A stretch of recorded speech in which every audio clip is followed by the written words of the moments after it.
Praise the Lord.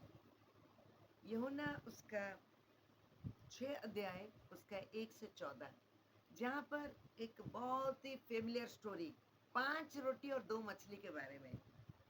ये Bible में कई स्थानों में इस घटना के बारे में हमें मिलता है। मत्ती 14 उसका 13 से 21, मरकुस उसका 6 30 से 44, लुक्का उसका 9 अध्याय 10 से 17, यूहन्ना 6 उसका 1 से 14।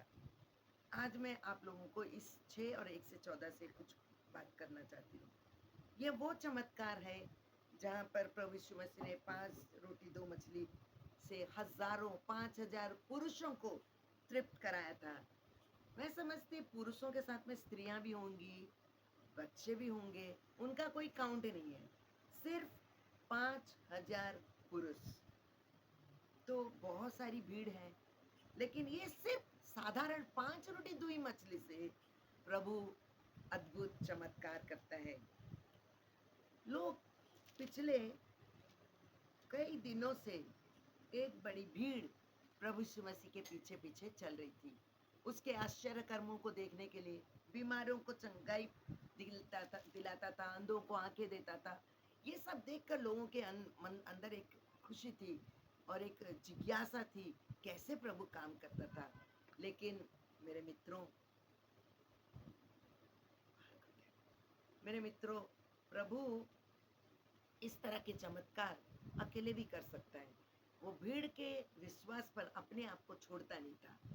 जब प्रभु यीशु मसीह इस तरह के चमत्कार करने के लिए वो अपने शिष्यों को कहता है, देखो इतनी बड़ी भीड़ है, सब भूखे प्यासे हैं, तुम उनको रोटी खाने के लिए खिलाओ, खाने के लिए दो। तब फिलिपुस का कहता है, अरे प्रभु इतना भोजन हमारे पास में कहाँ है कि हम रोटी मोल लाए। 200 दिनार भी का रोटी भी इनको सफिशिएंट नहीं होगा। प्रभु यीशु मसीह 6 पद में कहता है, यह बात उसने उसे परखने के लिए कही थी, क्योंकि वो जानता था वो उसे क्या करना है। हालेलुया। प्रभु को पहले से मालूम था कि क्या होना है। आज आप अपनी जिंदगी की प्लान्स कर रहे हैं, कल्पना कर रहे हैं, सोच रहे हैं, सपना देख रहे हैं, पर प्रभु को पहले से पता है आपके साथ क्या होने जा रहा है। तो क्यों नहीं हम उस परमेश्वर के पास में अपनी जिंदगी को सौंप दें, जो जिसको पहले से मालूम है। अगर कुछ खराब होने का रहेगा भी तो वो ठीक कर देगा ना। ऐसा मेरा विश्वास है और मैं विश्वास करती हूँ मेरे साथ कोई अनहोनी होने नहीं देगा, क्योंकि जब हम आंख मूंद कर परमेश्वर को अपना सब कुछ सौंप देते हैं, वो हमें ऑनर करता है।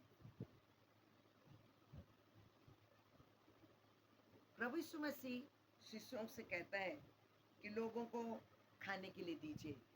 जब लोग प्रभु के शिष्य लोगों के भीड़ के बीच में जाते हैं, तो सिमोन पतरस का भाई आंद्रेस उससे कहता है, अरे यहाँ एक लड़का है, क्या हुआ, जिसके पास जौ की 5 रोटी और 2 मछली है, परंतु क्या इतना थोड़ा खाना इतने लोगों के लिए सफिशिएंट होगा। आपस में चेले बात करने लगे।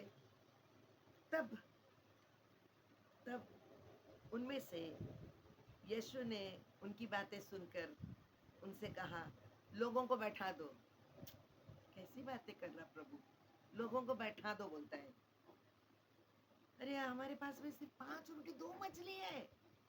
हाँ, तुम बैठा दो। प्रभु के पास में शिष्य जाके बोले अम, कि कि प्रभु एक छोटा बच्चा है जिसके पास 5 रोटी और 2 मछली है। प्रभु कहता है, कोई बात नहीं, जितना जितना है उसी से सब कुछ होगा। आप लोग बस मैं जो बोल रहा हूँ उसको करिए। और तब लोग लाइन से 50-50 की पांति करके बैठ जाते हैं। लेकिन एक और बात मैं आपसे शेयर करना चाहती हूँ। जब भीड़ के भीड़ उनकी दृष्टि सिर्फ आश्चर्य कर्म, बीमारों को चंगा करना, दुष्ट आत्माओं से चंगाई देखना, ये सब में अपने स्वार्थ से वो लोग प्रभु के पास आए थे। क्या आज आप यीशु के पास अपने स्वार्थ के कारण आए? अगर आए हैं, आपको तो भी निराशा नहीं करेगा वो। लेकिन यीशु क्या किया 3 पद में, वो चढ़कर पहाड़ पर बैठ गया। और उसके चेले भी उसके साथ बैठ गए। मेरे मित्रों, आपसे मैं एक बात कहना चाहती हूँ। जीवन के तमाम व्यस्तता से आप भीड़ से दूर हटिए, भीड़ से बाहर आइए और यीशु के साथ समय बिताइए। परमेश्वर के पास समय बिताइए।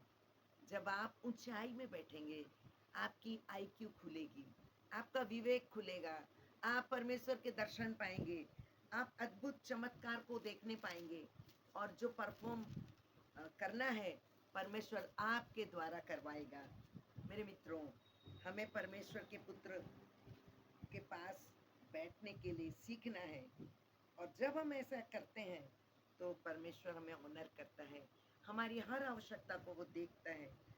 5 रोटी 2 मछली का उल्लेख जो हम देखते हैं, यहाँ जिस लड़के के पास में 5 रोटी और 2 मछली थी, थोड़ा था, ठीक है, थोड़ा सा था, बहुत कम था। लेकिन जब बहुत कम चीज को, बहुत कम पदार्थ को, बहुत कम सामान को हम उठाकर उस यीशु के हाथ में दे देते हैं तो वो मल्टीप्लाई करता है।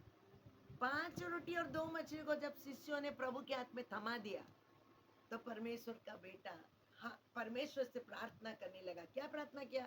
पहले धन्यवाद दिया।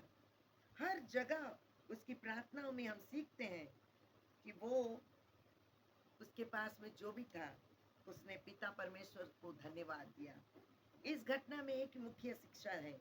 हमारे हाथ में जो भी थोड़ा है, थोड़ा पैसा है, थोड़ा स्ट्रेंथ है, थोड़ा पावर है, थोड़ी बुद्धि है, थोड़ा सामर्थ है, प्रभु के